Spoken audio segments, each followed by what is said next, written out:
Hey guys, Dr. Pedigo here. I'm with Destiny. Destiny is a trainer here at Rise Performance. So if any of you guys are looking for a personal trainer or anyone to work with nutrition, Destiny is your go-to here. And thank you for helping me out. So we're going to talk about carpal tunnel. Carpal tunnel has been a common condition we've seen in the last 4 months come into the clinic. So I figured it'd be something good to talk about and share with you guys. Amanda, the massage therapist here at Southern Spine, and I have collaborated to make a great protocol for true carpal tunnel. And what I mean by true carpal tunnel is just because someone has wrist pain or numbness and tingling in the hand does not mean it is true carpal tunnel. To be true carpal tunnel, we need to rule out things like injuries in the neck or any other entrapment site along the arm to make sure it's actually coming from the carpal tunnel. So carpal tunnel is essentially, lack of better terms, compression of the median nerve that comes through the carpal tunnel of the wrist, and it supplies the thumb, the index finger, the middle finger, and the very inside of the ring finger, okay? So if someone has numbness and tingling on the outside of their hand or their pinky finger, odds are it's not true carpal tunnel, so we're looking for those kind of patterns first.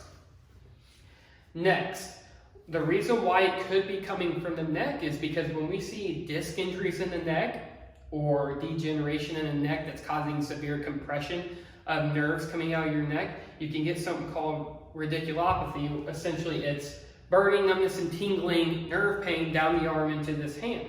So in our clinic, we take a very thorough approach, and we'll always start with the neck first, because if it is coming from the neck, that's more important than the wrist, because it's your spine, it's housing your spinal cord, a lot of nerves, things like that. So we have to make sure it's not coming from the neck.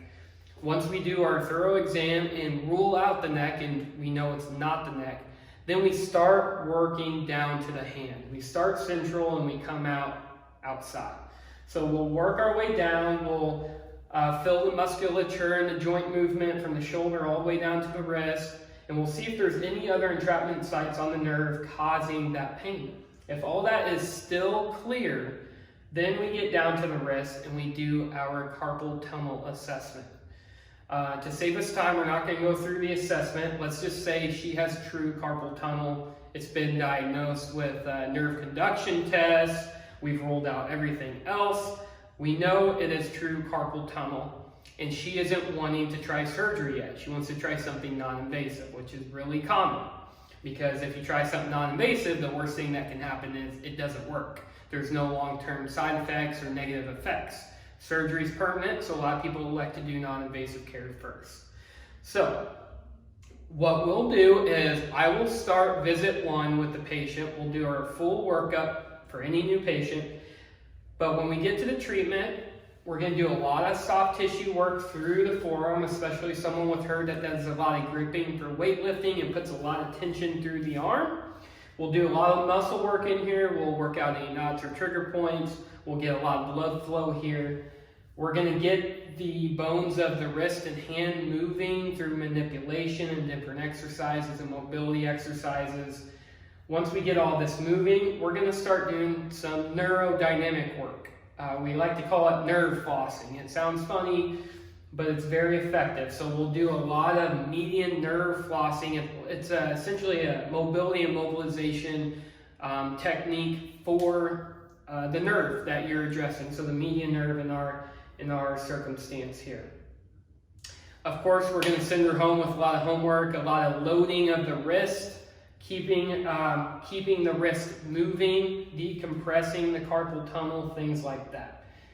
After that first visit with me and she gets working on this stuff at home, typically she will follow up with Amanda, our massage therapist. Now, Amanda is not she doesn't focus on the relaxing spa type massage. She's very clinically gifted and she works clinically. So me and her collaborate. I tell her the muscles she needs to focus on in the area she probably needs to stay away from. And she does her thing. Then Destiny will follow up with me the next week, and then Amanda the next week. And typically after the 4 total visits between me and Amanda, we have seen an average of 80 to 90% overall improvement in decreased numbness and tingling, increased mobility, and just decreased pain overall. And we actually haven't had a case yet, knock on wood, that's had to go to surgery. So that's very successful. And it only took 4 visits.